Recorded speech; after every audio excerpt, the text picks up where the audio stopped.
Bom dia, bom dia. Estamos na página 506, subtítulo Grandes Presentes. Estamos quase no fim.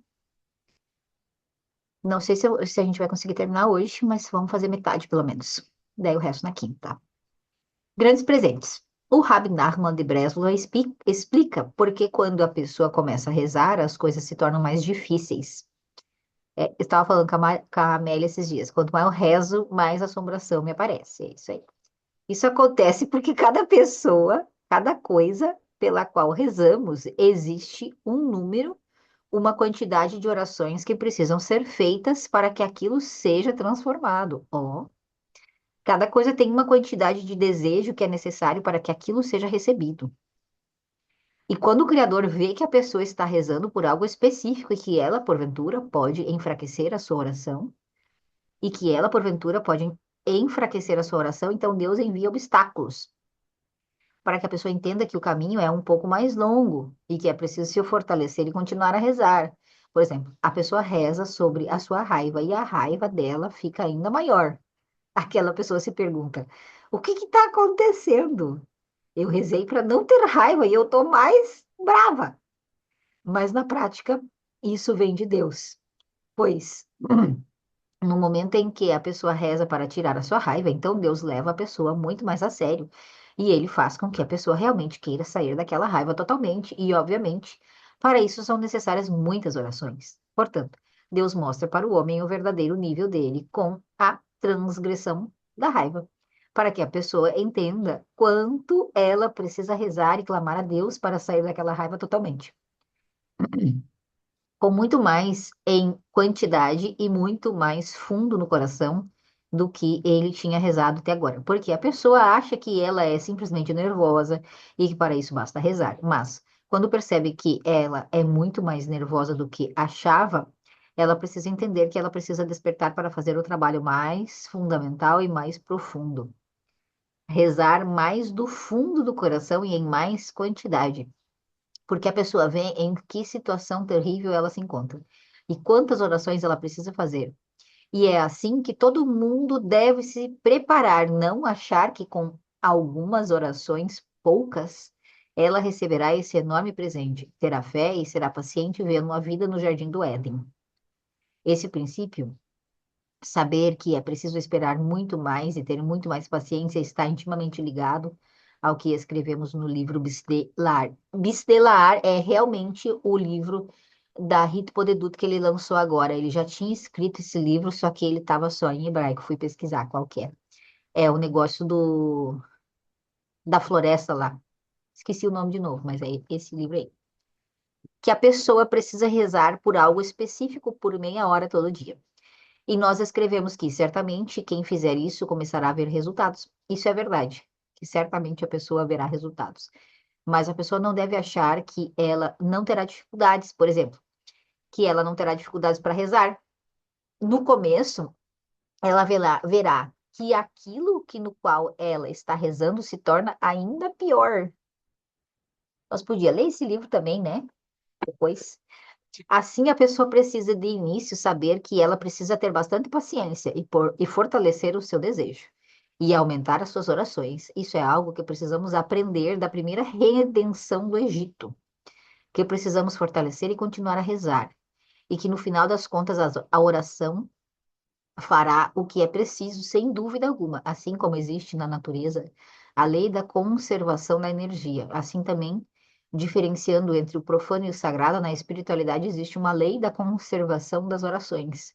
Nenhuma oração é perdida.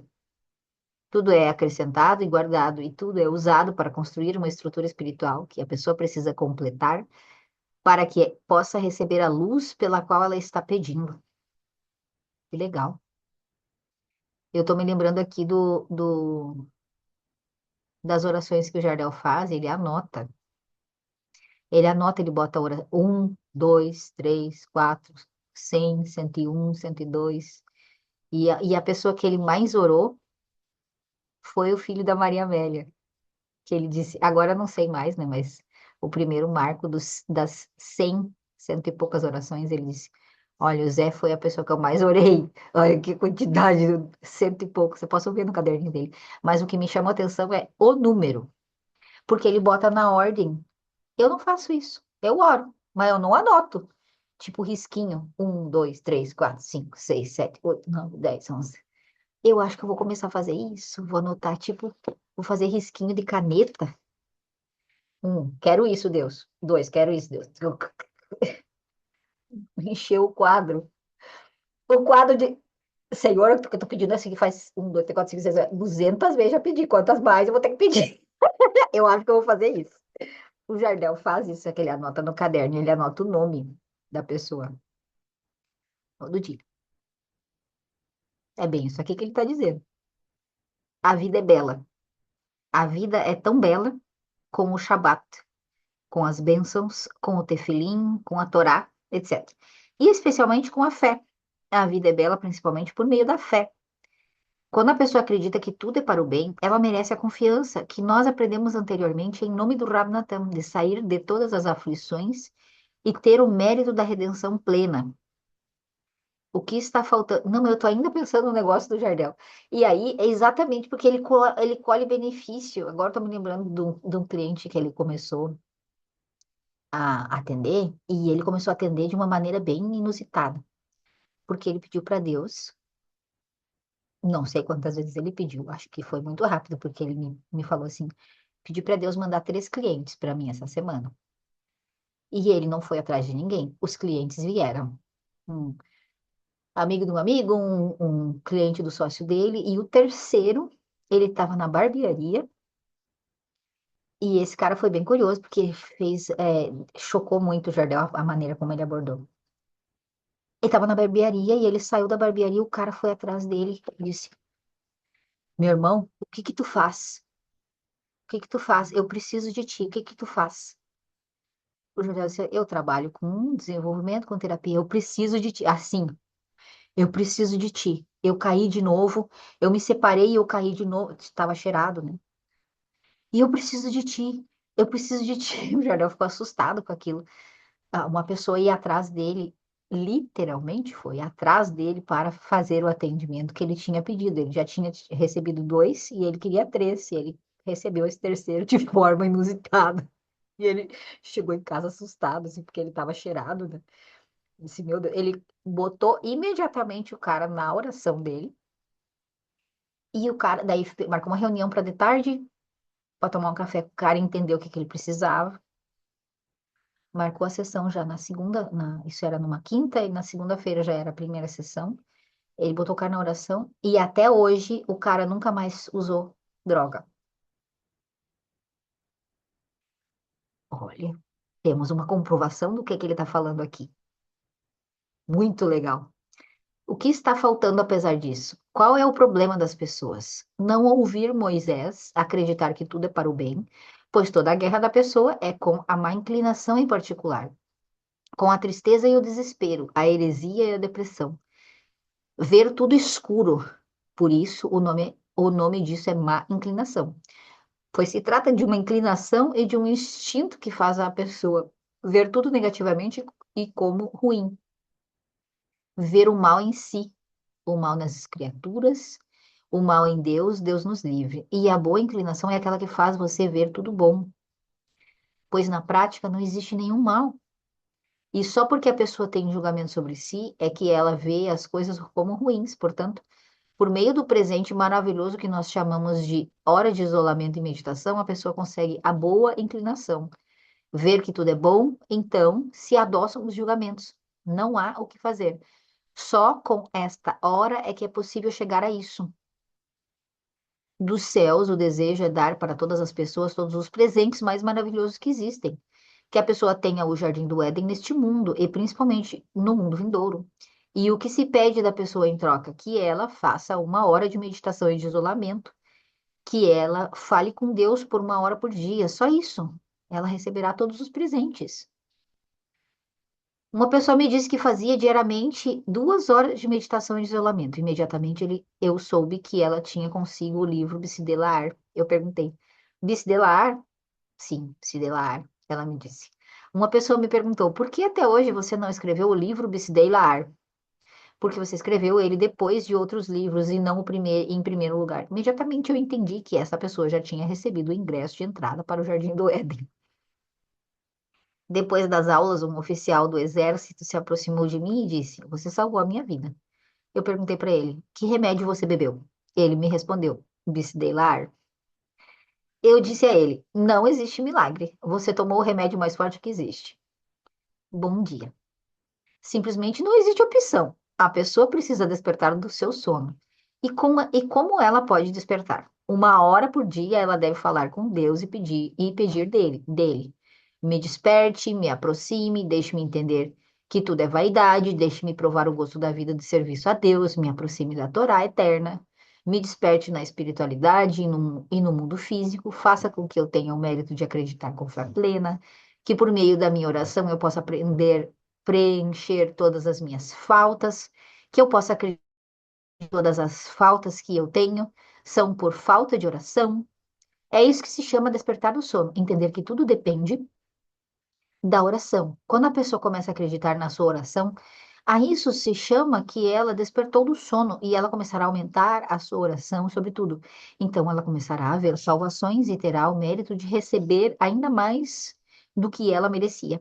Uma pessoa me perguntou, me encontrou, me parou e me disse: Rabino, finalmente estou vendo você. Você não me conhece, mas eu sou um aluno seu há muito tempo, através dos CDs e dos livros. Eu gostaria de te contar milagres e maravilhas. Então, ele me contou que tinha uma dívida e que não tinha nenhuma maneira natural de sair daquela dívida, que era enorme. Mas ele tinha escutado o meu disco, dizendo que era preciso acreditar que tudo é para o bem. E Deus lhe deu um presente, que ele pudesse cantar para Deus com 2 horas seguidas, por 2 horas seguidas. Eu não entendo nada, não entendo nada, só acredito que tudo é para o bem. Será que ele cantou isso? Eu não entendo nada, nada, nada, nada, nada, nada. Só sei que tudo é para o bem. Larararararara.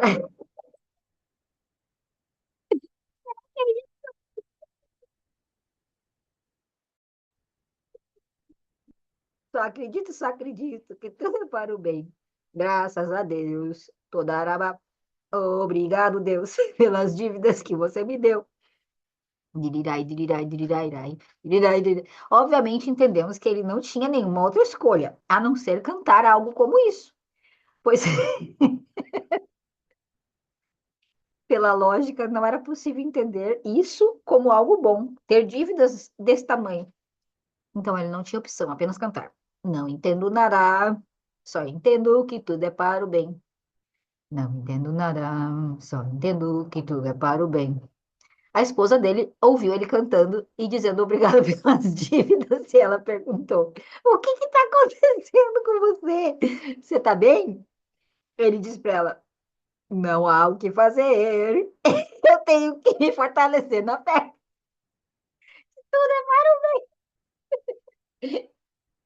Só que ele continuou cantando. Assim ele se fortaleceu e a salvação veio. Como? Muitos anos antes, o pai dele foi preso na Síria. De repente, eles ficaram sabendo que era possível receber uma indenização por isso. O pai dele foi e fez todos os trâmites necessários para receber a indenização e, de fato, a recebeu. Ele chamou o filho e disse: Aqui, meu filho, pega esse dinheiro da indenização e quite todas as suas dívidas. Como se pode ver, aquela música o ajudou muito. Tudo é para o bem do caminho. Com isso, entendemos o que escreve o Rab Nachman de Breslov no princípio 7. Que fé falta? A fé de que tudo é para o bem. Porque existe diáspora, porque não acreditamos que tudo é para o bem. E no princípio 4 ele escreve: quando a pessoa sabe que todos os fatos de sua vida são para o seu bem, esse é o nível da fonte do mundo vindouro. O Rab Nachman de Breslov não escreveu. Quando as coisas acontecem exatamente como a pessoa quer, esse é o nível da fonte do mundo vindouro. Ele não escreveu isso. Porque nesse mundo existe um caminho, e para subir e trilhar esse caminho, o caminho de sua missão e da sua função, do seu propósito, a pessoa precisa de vez em quando de uma dificuldade, de um obstáculo, etc. Isso é feito de propósito para que a pessoa possa seguir o seu caminho. E como a pessoa precisa passar por várias descidas, quedas e falhas e também desafios, o nosso mestre escreve que quando a pessoa sabe que todos os fatos que acontecem na vida são para o seu bem, ela sente a fonte do mundo vindouro. Isso significa que não sempre as coisas vão funcionar, nem sempre as coisas vão funcionar 100%, mas que por meio da fé a pessoa sentirá o mundo vindouro, menos nas coisas que não acontecem como ela quer. Porque a pessoa acreditará com fé completa que tudo vem de Deus para que ela se aproxime. Se aproximar de Deus não é apenas a fonte do mundo vindouro, é mais que o mundo vindouro. O Rabi Nachman não escreve que tudo funcionará exatamente como a pessoa quer, pois sempre que a pessoa não reza muito, certamente as coisas não funcionarão como deseja. Como Rabi Natama atestou sobre si mesmo e disse que quando no final da vida as coisas aconteceram como ela queria, é porque ela tinha rezado muito bastante durante todos os seus dias de vida. Mas se a pessoa simplesmente acreditar que tudo é para o bem, esse é o aspecto da fonte do mundo vindouro. E, inclusive, aquilo que não está funcionando será visto com muita paz e doçura. O verde nos olhos. Como conseguimos isso? Com uma hora de isolamento e meditação em que a pessoa faz uma avaliação da alma diariamente. O que eu fiz da meditação de ontem até agora? Então, pouco a pouco, a pessoa receberá um presente de saber que todos os fatos da sua vida são para o bem. Para isso, é preciso rezar e procurar caminhos, como cada um de nós pode ter o mérito de receber presente, esse presente de uma hora de isolamento e meditação. As pessoas que escutam essas palavras e ainda não fazem isso se parecem com a pessoa que chegou ao poço de água e ainda não bebeu. Porque a pessoa não faz uma hora de meditação e isolamento. Porque o isolamento e a meditação são um serviço que, por um lado, é extremamente fácil e, por outro, também extremamente difícil. É, por um lado, extremamente fácil, pois o que existe de difícil em falar com Deus? A pessoa vai até um bosque, passeia, vê o verde com seus olhos, os animais correndo, toma um tempo para si, e, em geral, o clima é maravilhoso nas florestas. Tudo está florescendo e a pessoa fala com Deus. O que há de difícil nisso? E se a pessoa tiver dificuldade em ir a uma floresta, ela pode fazer uma hora de isolamento e meditação em casa ou em qualquer lugar em que ela tiver paz. E apesar disso, vemos que para a maioria das pessoas acha isso difícil por causa da má inclinação, que se fortalece enormemente e faz com que isso seja um peso para a pessoa. Porque a má inclinação sabe que essa é a redenção da pessoa. Então ela mostra para a pessoa que aquilo é difícil, que aquilo não é para ela e etc. Então a pessoa começa a achar que fazer uma hora de isolamento e meditação é a coisa mais difícil e mais pesada que existe. E se a má inclinação não consegue fazer a pessoa desistir com as vias convencionais, ela se aproxima com o argumento do tempo de estudo de Torá perdido. De repente a pessoa começa a pensar e refletir muito se o que ela está fazendo não é uma perda de tempo que poderia estar sendo usado para estudar Torá. E essa é, de fato, a fraude mais palhaça que existe no mundo. Afinal de contas, todo aquele que é verdadeiro consigo mesmo vê que diariamente ele anula várias horas de estudo com besteiras. Justamente se a pessoa fizesse essa hora de avaliação da alma, ela pensaria, porque justamente quando ela quer meditar e se isolar, de repente a má inclinação começa a apresentar pensamentos que o tempo de estudo de Torá pode estar sendo perdido. Por que a má inclinação não veio com esse tipo de conversa quando a pessoa está perdendo tempo precioso com besteiras e vaidades? Porque a má inclinação sabe que a pessoa chegou em algo bastante importante e, portanto, ela mostra para a pessoa que aquilo é inclusive proibido. Obviamente, é preciso estudar a Torá, e não pouca, mas muita, constantemente, mas sem deixar de lado essa hora de isolamento e meditação. Essa hora é, na verdade, um cumprimento da Torá, pois a pessoa está orando para cumprir o que ela aprendeu. A pessoa que aprende sem fazer uma hora de isolamento e meditação tem sua essência faltando, pois ela não cumprirá o que aprendeu. Portanto, certamente todo mundo é obrigado a estudar Torá e quem dera todos estudassem todo dia. A essência é fazer pelo menos uma hora de isolamento e meditação. Mas a má inclinação não deixará que a pessoa faça isso. E quando a pessoa chegar na hora de fazer a meditação, de repente ela começará a ter pensamentos confusos. Que aquilo é uma perda de tempo, que poderá ser dedicado ao estudo de Torá, ou que ela poderia estar fazendo uma caridade. Todo mundo terá os seus obstáculos, já que a má inclinação sabe e conhece cada um de nós. Como acertar a cada um para impedir que a pessoa faça essa hora de isolamento e meditação, da qual depende toda retificação individual. E o principal é a má inclinação do espírito aflito e servidão. Quando a pessoa não está pronta para acreditar que por meio de uma coisa fácil como essa, uma hora de isolamento e meditação, ela pode conseguir a sua redenção, a pessoa concordaria se você dissesse para ela que a redenção depende de ela se culpar, de estar o dia inteiro triste, deprimida, obviamente, mas se dizemos para que as pessoas servirem a Deus com alegria, com leveza e, em especial, fazer uma hora diária de retiro para dizer muito obrigado e cantar a Deus, essa pessoa já não vai mais acreditar. Isso nós vemos no Egito, que assim que o povo gritou para Deus, imediatamente o Eterno ouviu a voz deles. A voz deles enviou Moisés para salvá-los. No Zohar está dito, o Rabi Tzak disse, existem três assuntos aqui: gemer, suspirar, clamar. Cada um deles é diferente. O povo de Israel está suspirando, gemendo e clamando a Deus, como está escrito. Os filhos de Israel suspiraram por causa da servidão e clamaram e gemeram. Êxodo 2, 23. As três coisas foram feitas pelo povo. Aquele que tem uma hora para se isolar e meditar pode também fazer essas três coisas: gemer, suspirar e clamar.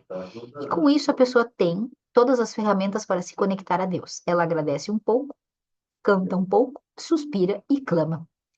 Mas quem não tem essa hora está muito longe de fazer orações como essa. Os dias do Messias. Todos esperam que chegue o Messias. Todos acreditam com fé plena que depois que o Messias vier, tudo será bom. E de fato, é o que acontecerá. Qual será o bem que existirá?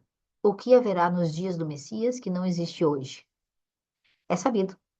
Está escrito nos livros que os 40 anos dos dias do Messias até o momento da ressurreição dos mortos, que neste momento o mundo não será nada diferente do que é hoje, e não, a não ser pelo fato de que as pessoas serão forçadas a aceitar o reino de Deus.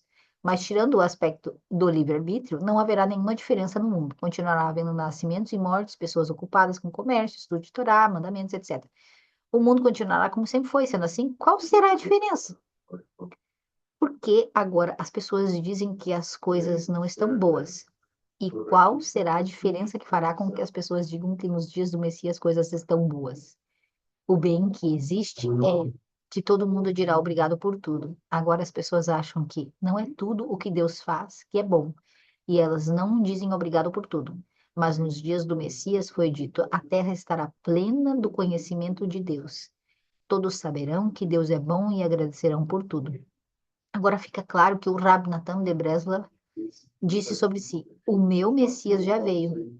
Ele podia dizer isso porque ele realmente cumpria o que escreveu, em especial o que ele escreveu no Likutei Alahot, que se o povo de Israel ouvisse a voz dos justos de verdade e acreditasse que tudo é para o bem e dissesse muito obrigado para Deus por tudo, tanto bom como mal, certamente todas as aflições e todas as diásporas seriam anuladas totalmente e haveria uma redenção plena. O Rab Natan certamente escutou a voz dos justos de verdade e conseguiu ter essa luz de gratidão e agradecimento. E, portanto, do ponto de vista dele, o Messias já tinha vindo. Só mais um pouquinho. Virá ou não? E é sabido que quando vier a redenção, a terra estará plena do conhecimento de Deus. E todas somente agradecerão a Deus. Mas, ao mesmo tempo, algumas pessoas têm o medo do que acontecerá nessa época. Na Guemará, por exemplo, está escrito que os nossos sábios tinham medo da época do Messias, a ponto de dizerem que eles preferiam não estarem vivos nesse momento. Eles chegaram a se expressar desse modo: que venham, mas que nós não vejamos. Eu fui testemunha de um encontro de alguns justos da geração com um enorme justo dentre os justos ocultos. Quando ele ouviu os justos dizendo que agora era a hora adequada para a vinda do Messias, ele gritou: que não venha. Todos os presentes ficaram espantados. Por que não vir? Todo mundo está esperando tanto pela redenção. O justo disse: você aparentemente não sabe qual é o alto preço que tem a vinda do Messias. Será muito difícil. Guerras, aflições, sofrimentos, etc. Vocês não entendem o que pode acontecer. Eu passei pelo Holocausto e eu sei como é terrível. Todos falam do Messias, mas esquecem que a sua vinda pode vir acompanhada de muitas coisas difíceis. Deus nos livre. Já veio, né? Tudo é, tudo isso é verdade apenas se nós continuarmos com o choro gratuito e com as reclamações. Mas se nós caminharmos com o entendimento que aprendemos baseado no que Rab Nadam nos revela no Likutei Alahot, que por meio do caminho com gratidão e agradecimento sairemos de todas as aflições e se anularão todas as diásporas. Então poderemos ter o mérito de que o Messias virá com grande misericórdia e teremos o mérito de recebê-lo com alegria e com dança. Pois, certamente todo aquele que sai do atributo de choro gratuito e da ingratidão e caminha com gratidão e agradecimento e se fortalece para acreditar com fé plena na providência que rege sobre ele e aceitar a providência divina totalmente em seu coração, essa pessoa verá única e exclusivamente salvações e a sua vida se transformará no jardim do Éden. E se tivermos o mérito de que todo o povo de Israel possa caminhar com essa lógica, então nós poderíamos começar a esperar o Messias de todo o coração sem nenhuma apreensão. Se o povo de Israel aprender a caminhar com gratidão, então não precisamos temer a vinda do Messias. Pelo contrário, só veremos mais e mais milagres de maravilhas, até que venha a redenção com misericórdia e alegria. Isso é algo provado. Quem anda com gratidão e agradecimento, em especial agradecendo pelas dificuldades, essa pessoa vê milagres e salvações. E quanto mais pessoas caminharem desse modo, mais as pessoas começarão a ver mais milagres. Todos cantarão aos seus amigos os milagres que viram. Um dirá: Eu agradeci a Deus por uma hora, por não ter filhos e fui salvo. O outro dirá: Eu agradeci por uma hora pelas dívidas que eu tinha e fui salvo. E assim por diante. E a divulgação de histórias de milagres será cada vez maior e todos se fortalecerão cada vez mais na fé, na gratidão pela bondade e misericórdia de Deus. Paramos aqui. E aí falta exatamente 10 páginas. Li 10 e vai faltar 10. Seguiremos na próxima, agradecer pelos milagres e maravilhas. Eu achei isso aqui fantástico, porque me clareou muitas ideias no que diz respeito à anotação, para a gente não se perder na ideia do, tá, vamos orar meia hora, vamos agradecer meia hora por dia, ou vamos pedir e agradecer, e pede um dia, no outro dia esquece, daí pede no terceiro, no quarto esquece, daí no quinto tem um montão de coisa para fazer, daí pede no sexto de novo, e assim por diante, sem uma ordem, sem esse o metódico, né? Sem ter esse cronograma na agenda, eu achei isso aqui muito claro para mim nessa leitura. O que vocês perceberam? Para mim, fixou muito essa ideia. Não é algo aleatório, é metódico. Pedir e pedir de novo no outro dia, no terceiro, e no quarto, no quinto, no sexto, no sétimo, no centésimo, no duzentésimo, no quinquentésimo, porque, como ele disse, tem uma medida e a gente não sabe a medida. E é não desistir, né? Porque se está piorando é porque você tem que pedir mais. E não desistir. Porque pode ser, se não tá sendo, é porque a má inclinação faz isso, né? É, o Vou problema, desistir. o problema é que vai esvaziando. Às vezes tu começa muito animada com aquilo, ou muito desesperada, muito angustiada, só que com o tempo, né, vai uma semana, vai duas, enfim, aquilo com o tempo vai esvaziando. E aí tu vai te perguntando, mas será que é isso mesmo que eu quero? Tu não entra mais naquela frequência, sabe, do pedido. E aí eu fico pensando assim, que talvez não esse esvaziamento, digamos, emocional, talvez seja para não ser mesmo. Tu começa a te dar conta que aquilo não tem tanta importância, que é uma forma de cura também. Exato, encheu aquela medida, né? E aí tu diz assim, tá, mas então aquilo que eu queria tanto, tá, mas agora já não tem mais importância. Já vi outras coisas, já vi que, ok, isso que está me angustiando talvez seja algo para eu agradecer ou para eu não dar bola, ou era infantilidade minha. É que nesse caso você já recebeu, né? Se você pensa assim. É, né? Tu recebe de uma outra forma. Ou também tem uma coisa que é, falando da metodologia, né?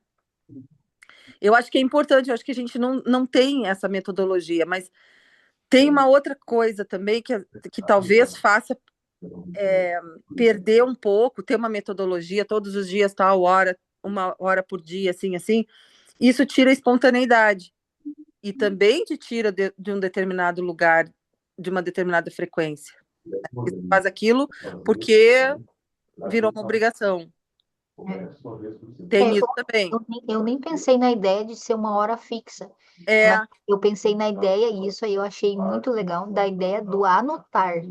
Porque, por sim, exemplo, vou anotar. a gente daqui a um pouquinho, a gente. Ai, Esquece. passou, né? Não quero mais isso tanto, por isso que não rezo tanto por isso. Mas aí, quantas vezes a gente já rezou por isso? Eu não sei, porque eu não anotei. Mas você sabe que tu tá falando, eu tô me lembrando outras coisas, assim, da gente agradecer na hora que que a gente recebe algo, Sim. né? Na hora, naquele momento ali. Então, por exemplo, outro dia teve uma semana aqui que o João e o Zé estavam de muita implicância um com o outro, e os dois tinham razão nas coisas que eles colocavam. Então, um fazia queixa do outro e tal, e eu deixei rolar, assim. E aí, teve um dia que nós estávamos na cozinha de manhã para tomar café, e desceu o João, e ele já chegou e disse assim, me dá um abraço aqui. Os dois se abraçaram, sabe? Sem falar nada. E terminou ali a briga. Terminou a implicância, daqui vinha uma semana aquela implicância. E na hora, a única coisa que eu pensei foi: ai, obrigado, meu Deus, sabe?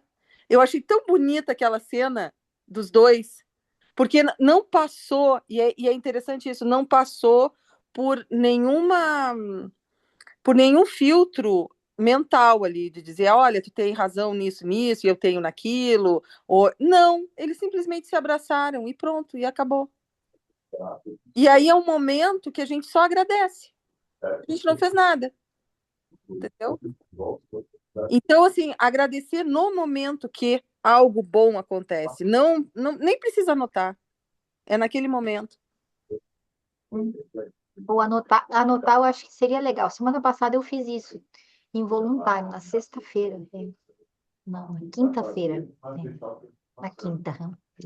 Na quinta-feira eu estava aprendendo os negócios da Florence Scovel. E Hum, aí, assim, tu pede, faz uma oração e pede, tu quer pedir dinheiro, tu pede dinheiro ou bênçãos equivalentes, né? Tu pede recursos e o tanto de recursos que tu tem que pedir tem que transcender o valor que a tua mente consegue produzir. Então, se a gente produz 30, 40 mil por mês, a nossa mente entende o caminho neural que faz. Então, se eu pedir, Senhor, me envia 50 mil, né, a mais, né, mensal, o meu cérebro vai tentar, mas e se eu trabalhar assim, se eu fizer isso, se vender a mentoria do Jardel, eu vou tentar achar o como. E aí ela ensina, tem que transcender isso, tem que pedir um valor absurdo que somente Deus possa dar, que você não consiga fazer. E aí a oração você pede o recurso ou as bênçãos equivalentes. E aí eu fiz essa oração, pedi recursos ou bênçãos equivalentes. Daqui a pouquinho a minha vizinha manda mensagem. Você gosta de fruta do conde? Eu gosto. A mãe vai botar ali na cerca pra ti. Aí a mãe dela botou fruta do conde e tapetes feito à mão, costuradinho assim, um monte de retalhinho assim, grudadinho assim, que esse tapete antigo, muito legal. Eu vi, eu tinha ganhado um caderninho pequenininho assim, eu anotei isso, 1 bilhão, números assim que nem pedi tudo isso, acho que eu posso aumentar para 1 bilhão. É, 1 bilhão é muito dinheiro, nem faço ideia. Só Deus mesmo. Eu anotei, ó, presentes de Deus. Por quê? Eu botei, gente, que legal esse tapete à mão. Isso aqui é bênçãos equivalentes. Eu botei tapete à mão e frutas do conde. Por quê? É um recurso que veio de Deus e que ela me deu. Só que foi na quinta passada. Na hora eu disse, nossa, mas isso aqui é equivalente, né, Senhor? Bênçãos equivalentes. Vou anotar para mim não esquecer. Por quê? Porque em algum momento eu posso pegar esse caderninho e começar a ler. Olha, que legal, que eu ganhei isso, ganhei aquilo. O Senhor está sempre me mandando coisas. Nos ajuda em tempo de desequilíbrio. Na minha cabeça, isso funciona. Da mesma forma como muitas vezes eu anotava feedbacks, eu guardava os feedbacks, elogios, palavras de positividade em relação ao meu trabalho. E de vez em quando eu, tipo, nostálgica, ia lá e olhava, que legal isso aqui, que legal isso aqui, que legal a pessoa aqui falou isso, falou aquilo. Eu gostava muito disso. porque isso me ajudava em tempos de crise, sabe? Ler essas partinhas, então talvez, né? O caderno da gratidão, alegria para ler quando não está bem legal, exatamente, é uma ferramenta. Não pode ser isso? Sheila, bom dia, meninos. Bom dia. Eu nunca apareço aqui, mas eu estava pensando justamente nisso, né?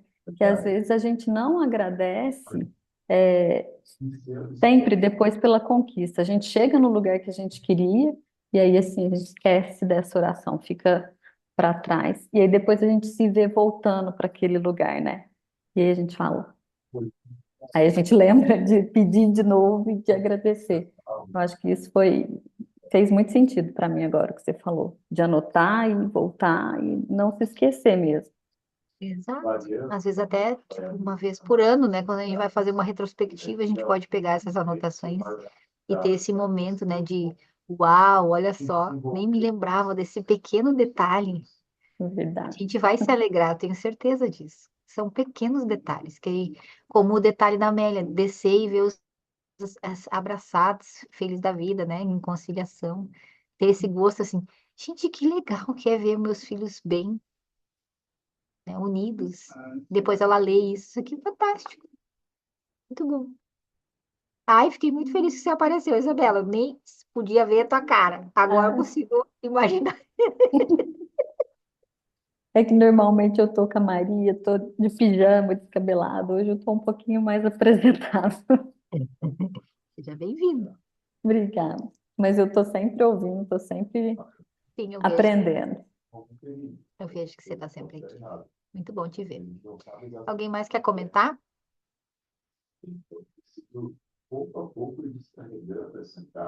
Te mandei mensagem lá no WhatsApp para você me ensinar a fazer essa oração. Ah, eu tô aprendendo, né? E aí eu vou e venho nessa Scoville, né? Nessa Florence. Às vezes Não, mas me manda lá, porque eu vou adaptar nas orações que eu estou fazendo aqui. Eu achei sensacional esse do Jardel aí, dos Ah, do três Jardel faz tempo, né? pacientes. Que ele faz metodicamente, né? Todo dia. Mas ele lê salmo, né? A oração dele, ele faz oração espontânea depois. Mas é bem baixinho, assim, a gente não escuta. Ele fica, às vezes ele bota o livro assim e fica.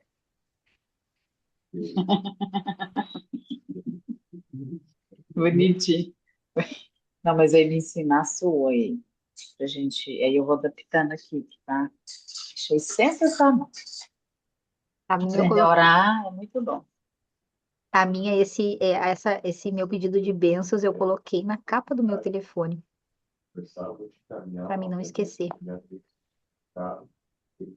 Tira um print e manda aí para nós. Caderno de gratidão. A Florence é quente, quero me dedicar à leitura dela, tá no caderno. Sim, a Florence é quente, a gente precisa ler vamos pegar um livro dela para ler também. Então, Ah, eu queria compartilhar uma coisinha rápida, mas falando aqui de agradecimento, que eu esqueci de agradecer, mas é uma coisa que eu fiz o ano passado, que foi um treinamento aqui que chama de Steward do Estado. E esse treinamento tem 7 anos, então essa foi a 7ª graduação. E aí eu e Paulo fomos graduados pelo Estado como Steward nos projetos que a gente faz de affordable housing, né? Que está focando nesse segmento de casas populares, enfim, aqui. Mas um steward, que a gente falou de muita ordem, né? É considerado na parte cívica aqui dos Estados Unidos. Em Massachusetts, desde o começo, já tem desses projetos, existem 600 stewards nessa região nossa. São 48, agora comigo com o Paulo. E os stewards são considerados pessoas que vêm para servir civicamente, para ser como se fosse, num lado bíblico, um mordomo, mas um guardião de coisas que às vezes você tá para servir, entendeu? E é isso uma coisa que eu gostei muito, que eles fazem tipo uma graduaçãozinha mesmo, como se você tivesse, mas eu achei bem legal, porque é dessa parte de cuidado e de governo com a cidade, com o Estado, né? Você está aqui para servir. Então, isso é uma coisa que nós começamos o ano passado, mas a graduação foi agora e eu não cheguei nem a agradecer. É uma coisa que eu tenho que celebrar, tanto eu quanto o Paulo. Esse título de steward agora. Muito bom. Muito bom. Brindar e celebrar. No Shabat seria uma ótima opção para fazer esse momento. Ah, verdade! Eu vou fazer isso.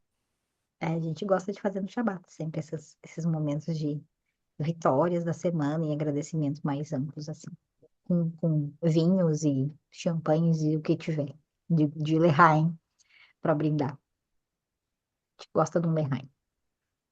O Rabi Milan fala uma coisa muito engraçada. A gente gosta, Lehaim é vida, né? Lehaim, a vida. Então é um brinde. E aí brindar é com bebida alcoólica, né? E geralmente vinho, mas pode ser espumante também. E a gente passou a gostar de fazer esses momentos de Lehaim.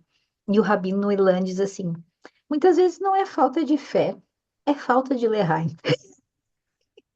É falta de brinde. A pessoa está brindando um pouco. Aí eu pensei, gente, que fantástico isso. Tem toda uma profundidade, né, do que o vinho pode nos trazer. E aqui são coisas espirituais, né? Ter esse recipiente para receber a alegria que uma bebida traz para gente no ambiente de santidade, dentro de casa, bem tranquilo, não é sobre festas, não é sobre embebedar-se, é sobre ter esse momento de conexão. Muito legal. Faça isso. Brinde e pense em todos esses momentos felizes para fazer esse selamento no Lehaim. Gente, gratidão. Alguém quer comentar mais alguma coisa que percebeu? Show? Temos coisa para pôr em prática. Beijo para vocês, boa semana e a gente se vê. Até.